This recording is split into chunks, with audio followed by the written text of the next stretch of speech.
In the last lecture, we spoke about how regularization is an important component to improve the generalization performance of neural networks. We also spoke about a few different ways of performing regularization. In this lecture, we'll talk about other components that can help improve the training of neural networks. Before we go forward, we left one question behind. Your exercise was show that adding Gaussian noise with zero mean to input is equivalent to L2 weight decay when your loss function is mean squared error. Hope you had a chance to work it out. Let's try to understand why this is the case. So when you add Gaussian noise to inputs, the variance of the noise is amplified by the squared weight as you go to the next layer of the neural network.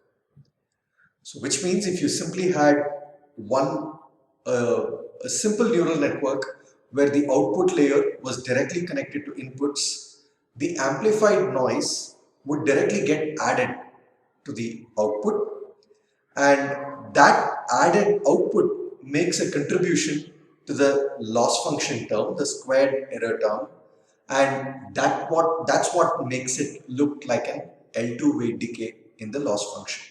So you have Gaussian noise, say sampled from a distribution with zero mean and variance sigma is square, and when you send it through a layer, it's amplified by W, and it goes through on the output layer with a new variance which is amplified by Wi square. That's the intuition. Let's work it out mathematically also. So mathematically, if you consider one input with added noise, which means you would have your output y noisy to now be summation over I wi xi plus summation over I wi epsilon I.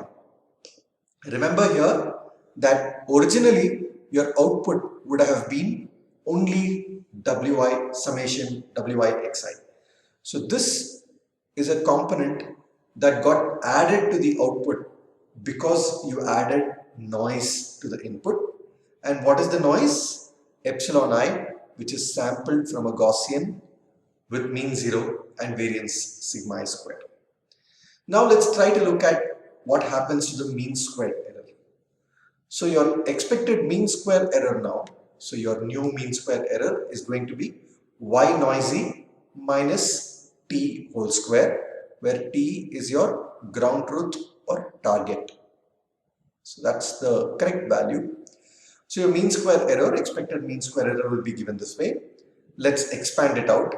We know that y noisy is given by what was originally y plus you have the additional summation over I wi epsilon I term that comes here, and then you have the minus t square that comes this way. Now by grouping terms, this can be written as y minus t plus summation I wi epsilon I square. Now we use your standard expansion of a plus b whole square, and you get the terms on the next equation. Keep in mind that the first term here does not have an expectation because there is no random variable there. There is no epsilon I in that, so you can remove the expectation in that first term, and the expansion follows the linearity of the expectation. So now if you see the middle term here, we assume now that all weights have a mean 1 and all epsilon i's are going to be mean 0 by the very definition of how epsilon I is sampled, which means the expectation of this sum over I wi epsilon I will go to 0. So you are left only with the first term and the third term.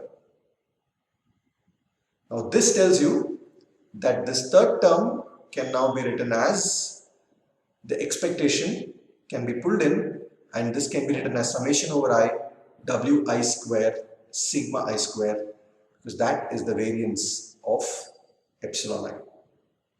This, as you can see, clearly looks like a penalty on your L2 norm of the weights, where the coefficient of your penalty is given by sigma I whole square. Rather, when we added noise to the input, your expected mean square error, the new loss function rather, is going to look like your old loss function plus an L2 weight decay. Let's move on now to this lecture's focus, which, as I said, is going to talk about a few different components on how you can improve the training of neural networks. The first component that we're going to talk about is activation functions. In the very first lecture of this week, we gave an introduction to activation functions. We're going to spend some more time now to understand each activation function and its pros and cons. We know now that an activation function is a nonlinear function that's applied to the output of every neuron in your neural network. Traditionally, people use the same activation function for the entire neural network or at least a layer. Why do you do this? Why cannot you change the activation function for every neuron in the neural network? The simple reason for this is to keep things less complex. If you have the same activation for all neurons in a layer, you can use matrix vector operations directly to make your computations rather than have to compute values for each neuron separately. And matrix vector operations are already optimized using linear algebra subroutines, and we'd like to take advantage of those fast subroutines to make computations in a neural network. Let's now try to ask, what characteristics must activation functions possess? What do you think? By now you must know that they must be differentiable, because otherwise you cannot backpropagate gradients. But what else should they possess? What kind of functions can become activation functions? We've seen a few so far. We've seen the sigmoid, we've seen the tanh, we've seen ReLU, so on and so forth. Do you see any commonality in the shape of these functions, in the nature of these functions? There are a few important aspects. The functions must be continuous, so that you don't have discontinuities where the gradient is not defined. It must be differentiable, because we need to perform backpropagation. It must be non-decreasing too. You do not want a function, an activation function, which is something like this, at least ideally speaking, because as the input increases, you do not want the output of the activation to be fluctuating between high and low values. So you would ideally want it to be monotonic or non-decreasing. And obviously, you also want it to be easy to compute. Remember, anything hard to compute is going to make your neural network slower. Common activation functions that we have seen are sigmoid, hyperbolic tangent, rectified linear unit, and so on. Which one do you choose? Does any of these activation functions have a specific effect on training? We're going to see that over the next few slides. Here are some of the activation functions that we visited earlier too. Let's quickly review them before we look at each of them in more detail. The sigmoid activation function was one of the earliest activation functions used to overcome the threshold problem in perceptrons, and it's a logistic function given by this shape. The hyperbolic tangent is also a logistic function, looks very similar in shape to sigmoid, but for its range being between -1 and 1, whereas sigmoid's range is between 0 and 1. The rectified linear unit, developed in 2012 as part of the AlexNet contributions, has a form given by this. The equation for this graph is max of 0, x. If the input is negative, the output is going to be 0. If the input is positive, the output remains as it is, the input itself. A variant of ReLU is known as leaky ReLU, where when the input is negative, your output is going to be 0.1x. 0.1 is just an example. This could be any value alpha which is reasonably close to 0. It's not 0, but it's somewhat close to 0. There is a particular reason why leaky ReLU was proposed, and we'll see that in some time. Let's see LU before coming to max out. LU is exponential linear unit, and LU was developed because the ReLU activation function actually seems non-continuous. It has a discontinuity at 0 where it's not differentiable. In practice, people get around this by assuming that the derivative at that particular location is 0, which is valid because for those of you who are aware of the concept of subgradients, 0 is a valid subgradient for ReLU at that particular point. So 0 is a valid choice, but there are other gradients possible at that particular location. Nevertheless, it's a point of discontinuity, and people get around this by assuming the gradient of ReLU at 0 to be 0. If you didn't want to make that assumption, LU is an option, which is a smooth continuous function, which is given by, for any value greater than 0, it is x, just like what we saw for ReLU. But for values, the input values less than 0, we assume it to be alpha times e power x minus 1, which has a shape as you can see here. As you can see here, this now becomes a smooth continuous function with no discontinuities. Another activation function that was proposed is known as max out. It is used occasionally these days, but not as popular. Max out is, you can look at max out as a generalization of ReLU because of the max function there, but it does not take a max on a single activation, on a single neuron's output. It takes a group of neurons and takes the max value of that group of neurons as the output of all of those neurons. In this mathematical definition, you see it written in terms of 2 neurons. Remember here that this would be the output of 2 of these neurons. Let's assume that these were 2 neurons in some network, some layer of the network. So assuming that the weights coming in to this neuron was W1 vector, the weights coming into the second neuron were W2 vector.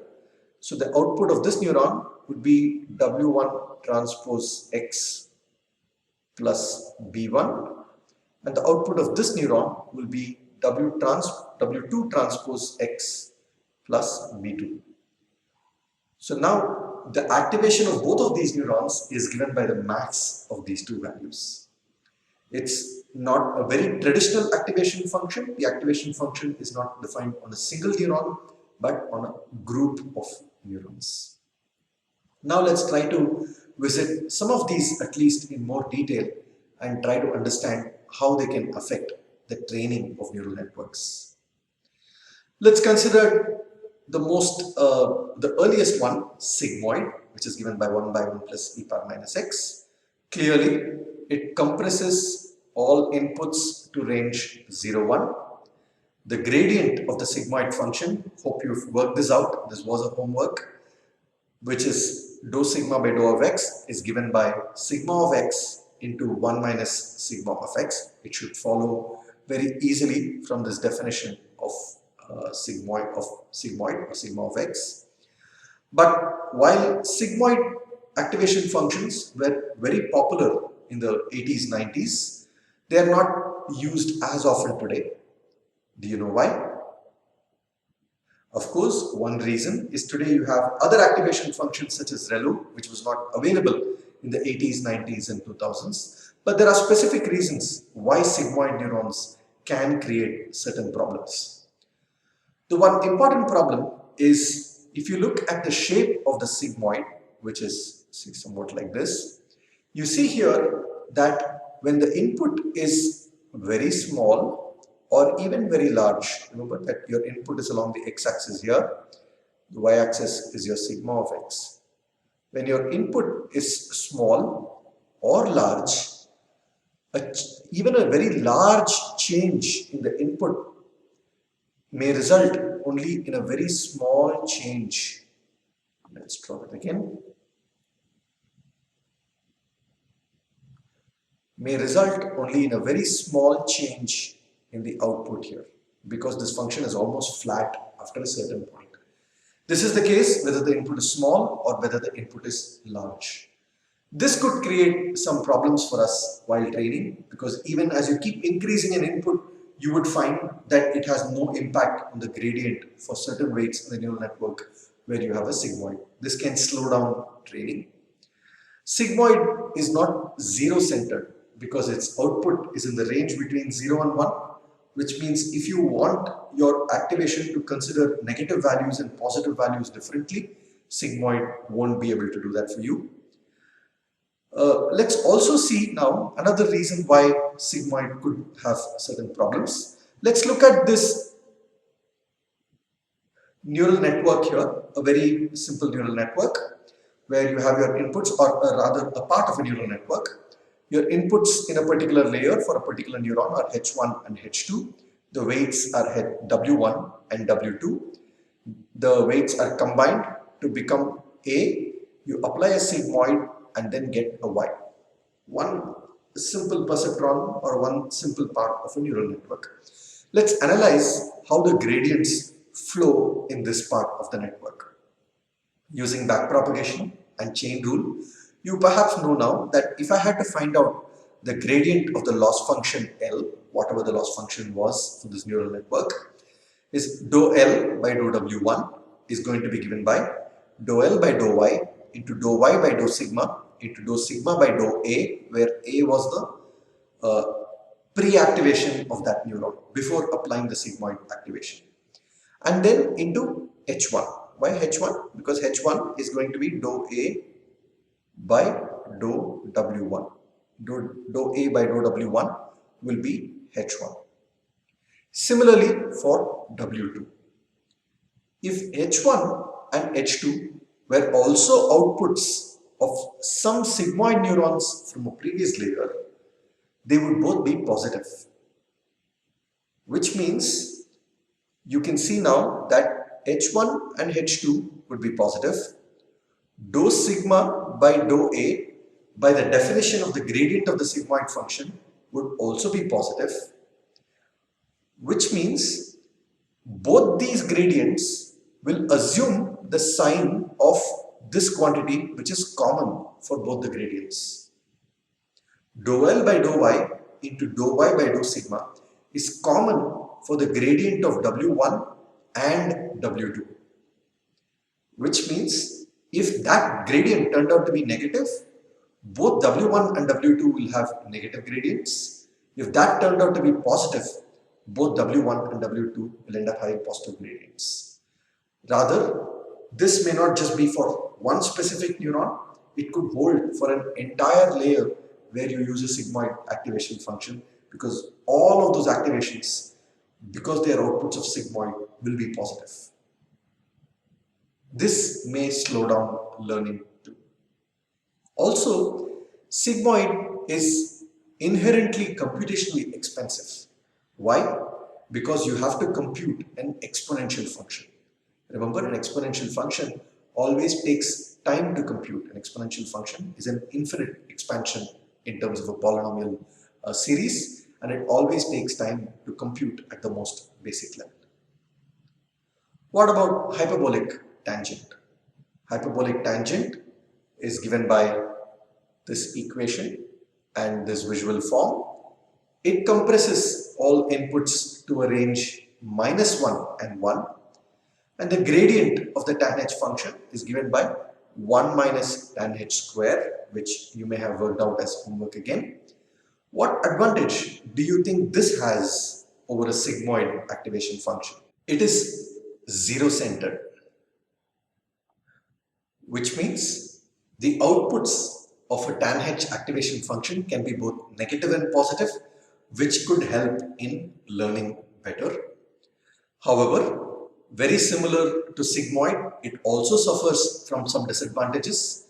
It also has saturation at lower inputs and higher inputs, as you can see from the shape here. Any logistic activation function may suffer from the same issues. It is also computationally expensive because of the presence of the exponential functions. Moving on to the rectified linear unit, which, as I mentioned, was proposed as part of the AlexNet in 2012. It's the most often used activation function today. Its equation is max of 0x, and here is the graph form of the activation function. The gradient is defined by 0 if x is less than or equal to 0, to be honest, because at 0 you just define it to be 0. And if x is greater than 0, the gradient is 1 because f of x is x itself. For positive inputs, the ReLU activation function is non-saturating, which means if your input keeps increasing or if you give a higher input to a particular neuron, the ReLU will ensure that that input also gets a higher gradient based on how it contributed to the final loss, which is considered desirable. You do want a weight to get its reasonable share of the gradient depending upon how it contributed to the output. In the AlexNet work in 2012, this was found to accelerate convergence of SGD compared to sigmoid or TANH functions by a factor of 6. In other words, convergence happened 6 times faster using a ReLU activation function as compared to using a sigmoid or a TANH activation function. It's computationally very cheap. All that you need to do in an implementation is threshold and just move on. If it is greater than 0, just take the value and move on. If it is less than 0, set it to 0 and move on. But ReLU has one problem, which is known as the dying neuron or a dead neuron problem.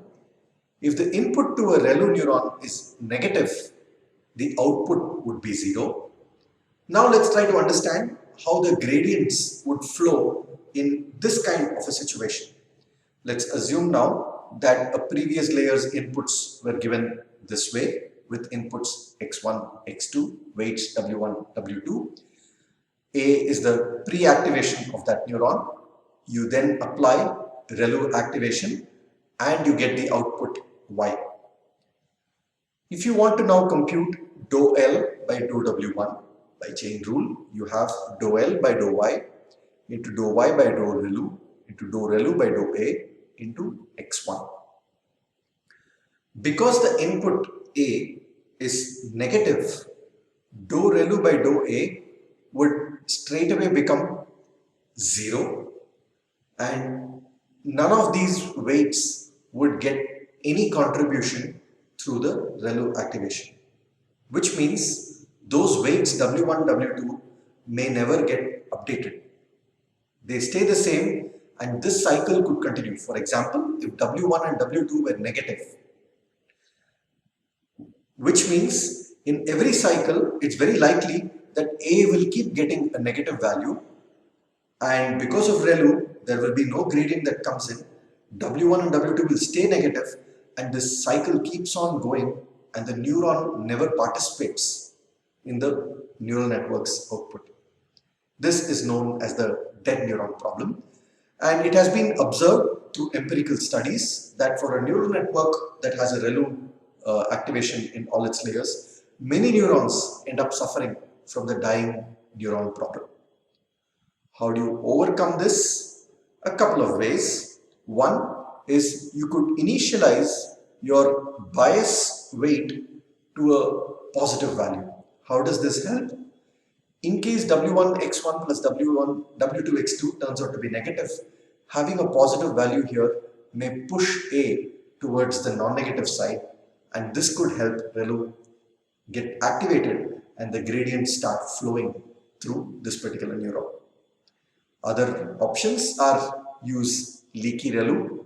Now you should be able to appreciate why leaky ReLU was useful. If you go back and see the shape of leaky ReLU, we said that it's very similar to ReLU on the positive side, but on the negative side, instead of making it 0, just let a small value go through, and that's why it was max of alpha x, where alpha could be a small value such as 0.1. This lets the output of the ReLU not become 0, which may kill the gradient, but let a small gradient at least pass through the neuron, so it doesn't stop contributing to the neural network, at least contributes marginally. Exponential linear unit or ELU also has the same effect. Now you could ask, having seen these, which one do I choose when I design a neural network? In practice, most often people use ReLU. It just seems to work very well, very cheap, very fast. So people often use this, but it may be handy to keep monitoring the fraction of dead units in a neural network, neurons that are not contributing, and see if that requires you to change something in your design. In case ReLU does not work, you could consider using leaky ReLU or ILU or max out.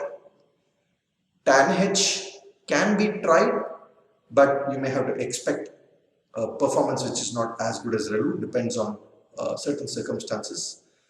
Sigmoid is not used much today unless a gating kind of response is required. We will see such networks later in this course where you want a neuron to have a gating effect, rather have an output lying between 0 and 1.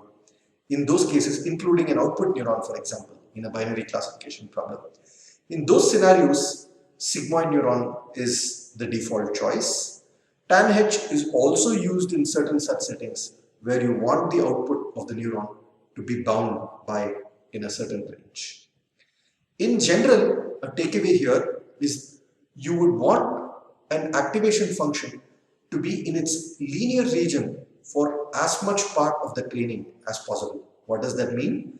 So if you take the sigmoid activation function, you would want to ensure the activation function is most often used when the inputs are lying in this range. So you could modify your sigmoid activation function, you could modify certain coefficients as a sigmoid activation function to make this linear region a little wider. Instead of lying between specific values, you could make it lie between a larger range if you knew that is how the inputs are going to be in your neural network. You can do such things to improve the performance. In fact, some of these suggestions here are given in a very nice reference called efficient backprop, which I will point you to at the end of this lecture.